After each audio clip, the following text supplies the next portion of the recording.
Welcome to Share Talk, the only podcast where investors come first. Another busy week.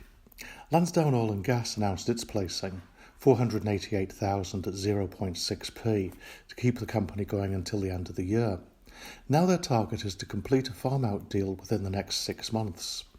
LOGP is trading at a valuation of 8 cents per contingent resource barrel, so there's scope for a significant re-rating if the farm-out comes about. Same for its Barry Road partner, Providence Resources, too. Following its placing the previous week, Predator Oil and Gas announced the exercise of its rig option, with mobilisation to occur between 15 March and 30 April. From posts on social media, there's plenty of placing stock still to be flipped. The next important announcement here will be the publication of the CPR, which will allow their project to be properly assessed. PetroTal issued an all reserves and operational update. I mentioned declines and a promotion out of Zug and encountered quite a reaction. It's always interesting to float a thought on Twitter to test the response, and in particular see how broker, promoter and company connected accounts respond. An overreaction usually indicates you're correct, otherwise they just ignore it, particularly when they're also saying that all your followers are fake and nobody reads what you write anyway. Some of them who have given trouble previously over my comments on companies such as Block Energy and Reabold Resources, both of which are down in price very significantly since, were complaining that they were blocked. I actually block very few people, only around 20 since I first started posting on Twitter in 2013, and very few of them are genuine investors.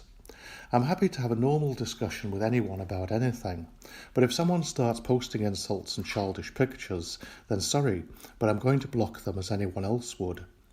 More on PTAL and its promotion as it all unfolds. UKOG Gas announced a loan balance reduction to 3 million, so the convertible loan note shares continue to gradually be distributed, and also reported commencement of the HH2Z water shut-off intervention. Resumption of extended well test operations is planned to follow directly after. As I've said before, where UKOG goes price-wise now is down to power of news and new buying versus the level of convertible loan note share sales. Sound Energy announced that the anonymous UK private company, which was previously stated to be the purchaser of their assets, doesn't have the funds. No surprises there. I said in November last year that their sale announcement then had been drafted to make people think the sale of the Morocco assets was a certainty in order to help associated parties sell their shares. Sound is now around just 3% of the price it was when I first started warning about it. Now, CEO James Parsons, who managed to destroy investors' capital in Eco Energy 2, is off to rescue Ascent Resources. Per the recent RNS, the rescue starts by wiping out the equity of existing shareholders. Some people ask whether I short these companies. Actually, I don't, and next time there's a quiet news week, I'll explain why. My focus is on certainties, companies which I'm certain will perform on the upside. Finding them involves reviewing all companies, good and bad, and I post my comments on the lot. I'm only negative on companies because I don't think they're very good. I have no financial interest in their outcomes. I write 2 blogs. The main blog and associated podcast focuses on the news. The private blog focuses on the trades. Writing it all down and publishing it is a good discipline, requiring focus and accuracy, since I'm open to criticism if I don't get it right. Writing the main blog ensures staying on top of and correctly assessing all the oil and gas public company news each week. Writing the private blog and sharing my thoughts ensures careful and accurate analysis of the trading ideas. The main blog is free, the private blog costs £95 a month. Some question the cost, but what I can say is that of those who try the $23.75 first month's trial subscription, the vast majority see the value of it and continue at the full monthly rate. The link is allnewslondon.com/subscribe. Back to the individual companies, TAR Resources announced a Cameroon update. They'd like to spud the well in the course of June 2020, but of course that needs funding. The company believes that it will be able to complete a farm-out within its desired time frame, although there can be no certainty. It remains a bet. Union Jack Oil and Reabold Resources announced West Newton updates. Rathlin, the operator, now has filed a revised plan to the Environment Agency for approval, following which they will notify the Oil and Gas Authority in respect of the recommencement of the A2 extended well test.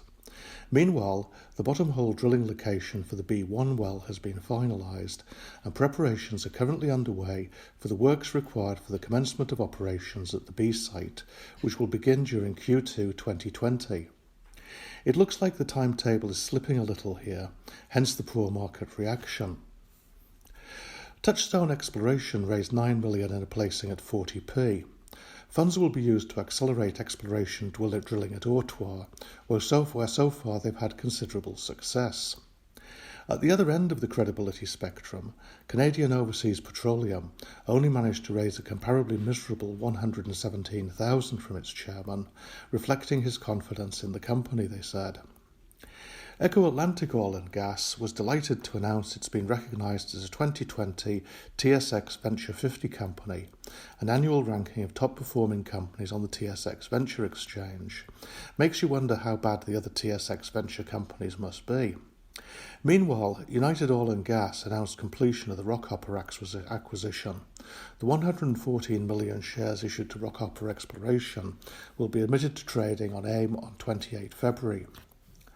Perhaps more interesting, Bahamas Petroleum Company announced it has arranged a second convertible loan note facility. Imagine the two of them competing to sell when things get going. Interestingly, it's a Bahamas-based entity, which although the share price now is over 4p, could have participated in the recent 2p offer. Kind of indicates they see the share price going lower than that. Indeed, it's still not certain whether Bahamas are fully funded yet, and they say that they continue to evaluate farming options. I suspect the recent strength in share price is more perhaps due to a short position rather than renewed confidence in the company.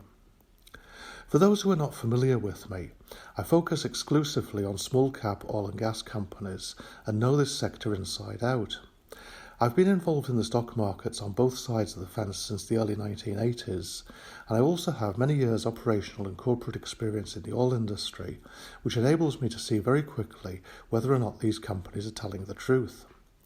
It's not just about understanding the fundamentals, though. Critical is to understand how the finance and promotion side works. That's why I know what's going on at these companies and where they're likely to go. If you're interested in knowing my trading ideas, plus more about some of the companies that I can't write here, then subscribe to the private blog at oilnewslondon.com/Ullman-Jim. Thank you for listening. Remember to visit our website for more news and other podcasts at www.share-talk.com.